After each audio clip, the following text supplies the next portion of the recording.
Automobile എഞ്ചിനീയറിംഗിൽ IC എഞ്ചിനുകളെ കുറിച്ചാണ് പറയുന്നത്. അപ്പോൾ എന്താണ് 7 ഘടകങ്ങളെ ബന്ധപ്പെടുത്തിയാണ് IC എഞ്ചിനുകളെ തരംതിരിച്ചിരിക്കുന്നതെന്ന് പറഞ്ഞു. അതിൽ ഒന്നാമത്തേത് എൻജിൻ സൈക്കിൾ പറഞ്ഞു, 2 നമ്പർ ഓഫ് സ്ട്രോക്ക് പറഞ്ഞു.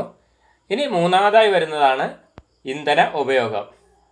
ഇതിനെയും 3ആയി തരംതിരിച്ചിരിക്കുന്നു. എന്തൊക്കെയാണ്?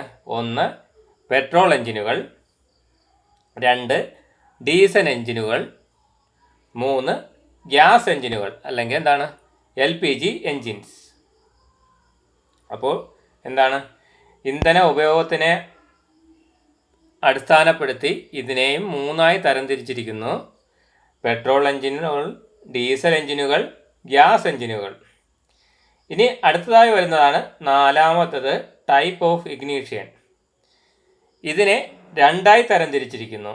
എന്തിൻ്റെ അടിസ്ഥാനത്തിലാണ്? സിലിണ്ടറിൻ്റെ അകത്ത് ഇന്ധനം കത്തുന്ന രീതി, അതായത് സിലിണ്ടറിൻ്റെ അകത്ത് ഇന്ധനം കത്തുന്ന രീതിയെ അടിസ്ഥാനപ്പെടുത്തിയാണ് 2ആയി തരംതിരിച്ചിരിക്കുന്നത്. ഏതൊക്കെയാണ്? സ്പാർക്ക് ഇഗ്നീഷൻ എഞ്ചിനെന്നും കംപ്രഷൻ ഇഗ്നീഷൻ എഞ്ചിനെന്നും 2ആയി തരംതിരിച്ചിരിക്കുന്നു. അതിൽ ഒന്നാമത്തതാണ് സ്പാർക്ക് ഇഗ്നീഷൻ എഞ്ചിൻ. ഇത് എന്താണെന്ന് നോക്കാം. ഇത് എന്താണ് നടക്കുന്നത്? ഇതിൽ സ്പാർക്ക് ഉണ്ടായാണ് ഫ്യൂവൽ കത്തുന്നത്. എപ്പോഴാണ്? കംപ്രഷൻ സ്ട്രോക്കിൻ്റെ അവസാനം.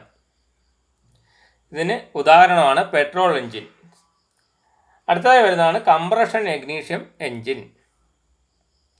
ഇതിലൊരു ഇഞ്ചക്ടറിൻ്റെ സഹായത്താൽ ഡീസൽ ഇഞ്ചക്റ്റ് ചെയ്താണ് നടക്കുന്നത്. എപ്പോഴാണ്?